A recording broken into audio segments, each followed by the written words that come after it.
Thanks very much, Philip, for organizing this conference. I'm really glad that I'm able to participate. And as you said, us Europeans actually get the best deal. I'm doing this at just after 2 p.m., which is, a convenient time. The presentation I'm giving is, as Philip said, really, it draws on the work of three people, myself, Nives Kinunda, and Salvatore Nyanto, who are all part of the project on the aftermath of slavery in continental East Africa. So the aim here really is to look at the issue off the coast. We have some very good work on the coast, but much less on the history of slavery in the East African interior. So this project aims to remedy that with examining 5 sites overall. Today, I'll be talking about 2 of them. One is the region around Tabora, here in Western Tanzania, and the other is the region around Tunduru and Songea in the far south of the country. Both of these regions were chosen because there's reason to believe that they contained significant numbers of slaves around the year 1900. And what is striking is that things actually developed very differently in these 2 sites. But ultimately, we have quite similar results. And broadly speaking, the history of slavery is very, very muted in East Africa at large and off the coast in particular. It is not something that people readily discuss. And it is not something that structures community relations to anything like the extent it does in, say, North America, much of in a different way in the Caribbean, or also in West Africa. So there are actually very, very few definable communities of slave descendants today in East Africa. And those that there are often not unambiguously of low status, especially if they are related to missions. So the history of post-slavery in East Africa, in a sense, is a success story. The history, the heritage of slavery has successfully been attenuated to the extent that it does not shape contemporary social relations to a very great extent. That said, it is striking that everywhere we went, we found that when you start asking questions about slavery, there is a great deal of unease. There is reluctance to engage with the topic at all. There is reluctance both to be associated with slavery oneself and to attribute slave ancestry to others. A phenomenon that indicates that moving on from slavery was not actually without its challenges, and that there is at least a potential for association with slave origins to impinge on slave descendants' social standing today. Okay, and with this preamble, I'll launch into the first study site, rural Tabora region, so Western Tanzania. This site is locally famous among historians of East Africa, since it was in the 19th century the location dissected by the so-called Central Caravan Route. So the most important trade route in the 19th century East African long-distance trade, which played an important catalyzing role in the rise of slavery in the 19th century in this region. Although, as has been shown quite clearly by Stephen Rockel, among others, it is not the case that all the porters on the caravan route were enslaved, to the contrary. But the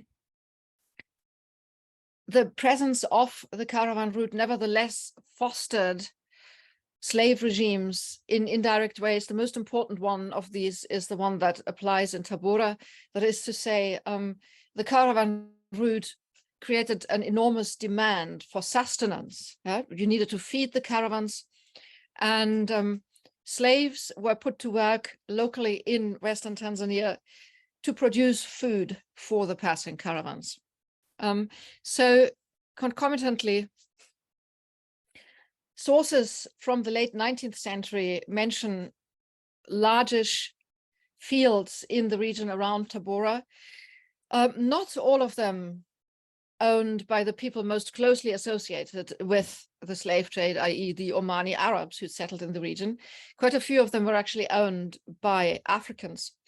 And slave owning happened at a great variety of scales in this setup. But ultimately, although the numbers we have are very, very approximate, there's good reason to believe that there was a significant number of slaves involved in production for markets in Western Tanzania. And we also know through the work, especially of a man called Jan-Georg Deutsch, that what he described as emancipation without abolition happened quite rapidly in the early 20th century. That is to say, slaves simply sought to weaken or cut ties with their owners once the political circumstances made that possible after colonial conquest. But we know very little about what the former slaves did next. Yeah, and that's precisely what our project is about. So very briefly, what did we find in Western Tanzania? This is where, where the environment becomes part of the story. Yeah? Tabora was a region that experienced widespread, if intermittent, insecurity during the late colonial period. And some, albeit not, as far as we know, totally dramatic population loss during colonial conquest. However, during the First World War, so between 1914 and 1918, this region suffered enormously. Firstly, because it was one of the areas that delivered a great number of porters for both colonial armies, so the German and the British army that were fighting here. And these porters really died like flies. They died of illness, of malnutrition. They drowned in mud. Forced porterage killed hundreds of thousands of people during the First World War in this region. Then there were the depredations of the Force Publique, the Belgian colonial army that entered the region from the west. And then there was a particularly dramatic famine in the region just to the east of Tabora, called Ugogo, caused by a mixture of climatic variation and colonial interference, which the British, in the context of war, essentially tolerated. So basically, we have this massive population loss just after the disintegration of slavery regimes in the region. And then what we see is that once this has happened, migration becomes a very important, as so often in across Africa, really, migration becomes a very important part of the way in which former slaves loosen the bonds of slavery and establish new unspoiled identities. Part of that is migration from Tabora to Ugogo regions, where it appears that Wagogo lineages were at this time quite welcoming in a bid to compensate for their population losses. But there was also a lot of short-range migration within Tabora region. This is something that my colleague Nyanto, who worked here, has looked at in some detail, that there is a saying that is still known today in Ugogo that translates as "go get married over there." And the story around this sentence is that this is what many former slaves had to do in order to find marriage partners. Point being that it was relatively difficult for men to be allowed to marry wives in places where they had very visibly been slaves. But a relatively short journey, a few villages along, would bring them to areas where their background wasn't known and where they were much more acceptable as suitors. So in this way, this short-range migration also was effective in attenuating slave identities and enabling people to acquire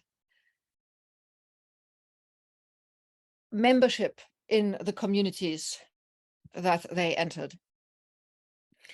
Okay, so we have a very ironic situation where basically for those who survived the First World War, its catastrophic effects actually to some extent created opportunity thereafter. Okay, moving on to the study site in Tunduru in southern Tanzania. This area also lay along a migration route that was often taken by enslaved people. In fact, caravans going from Malawi region to the southern Tanzanian port towns were more likely to be made up of actual slaves than those on the central routes, because some of the Yao, so-called Yao sultans down south in Malawi actually actively exported slaves.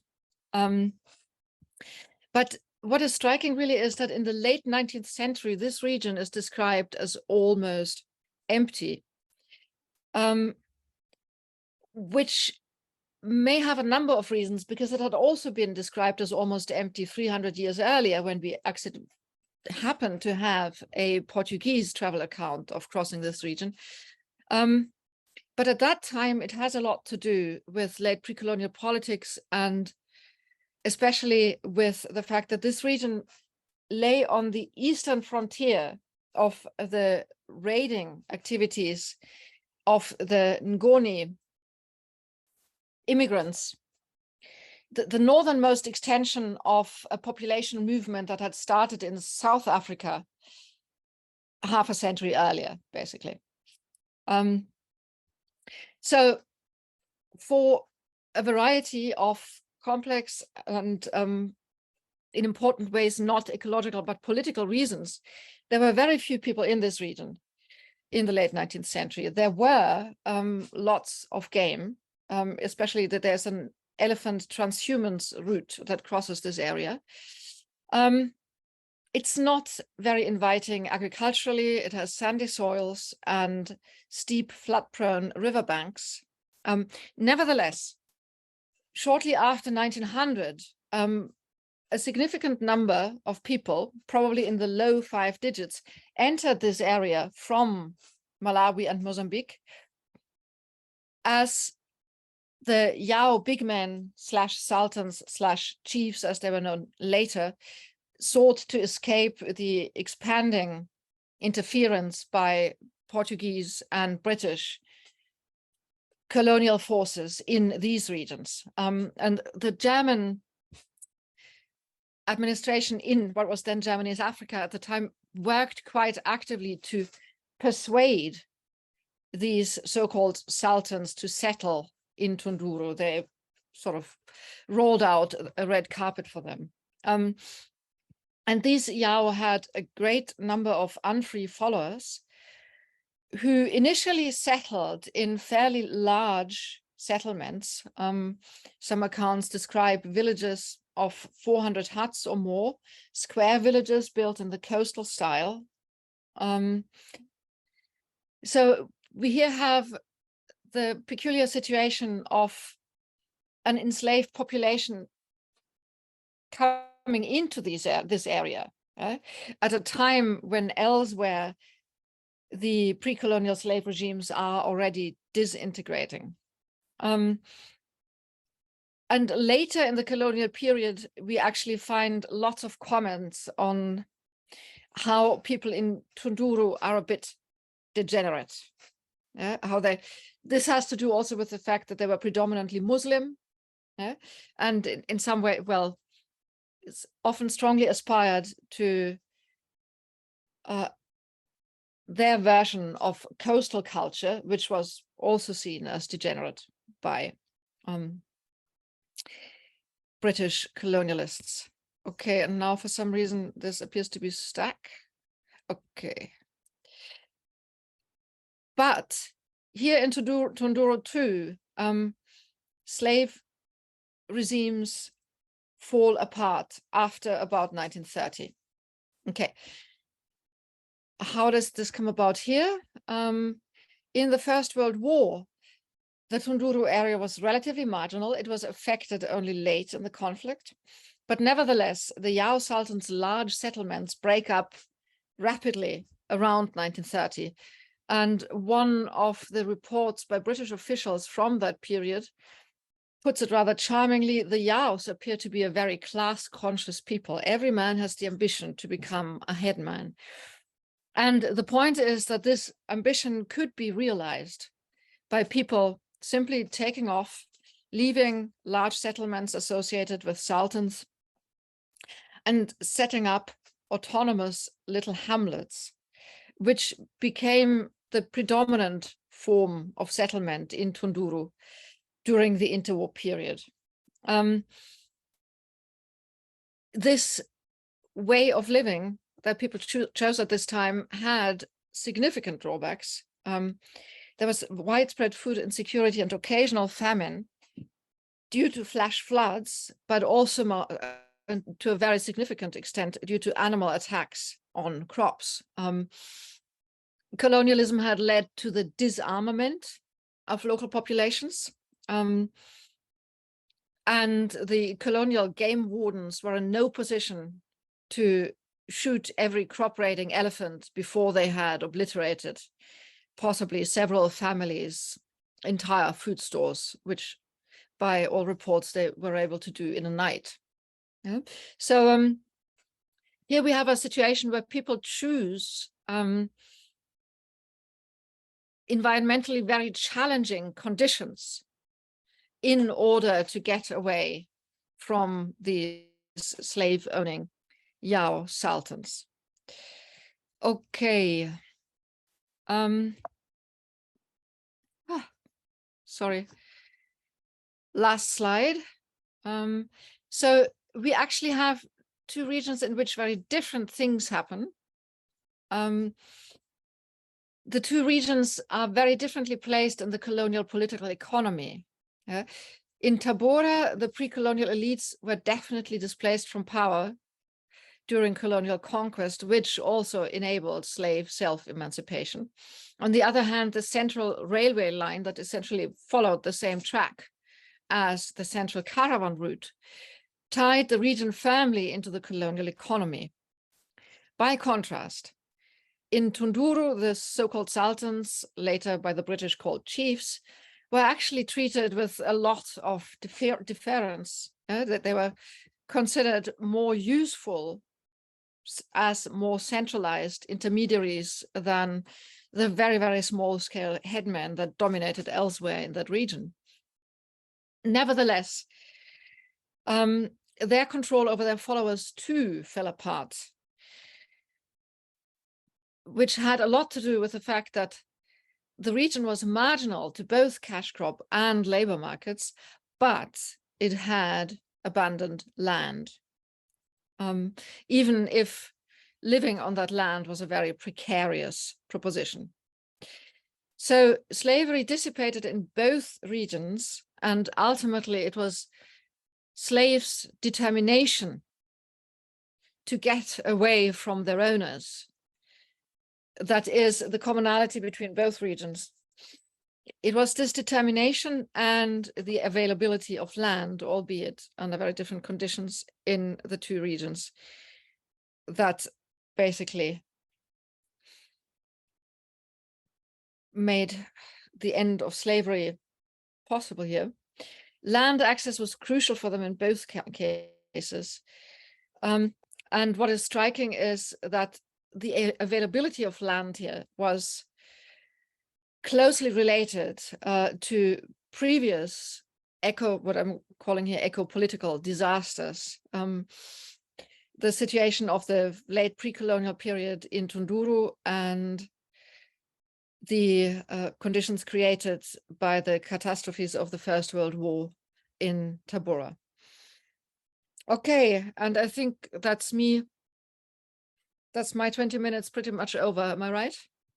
That's perfect. I think you've absolutely nailed it time-wise. Thank you very much, Professor Becker.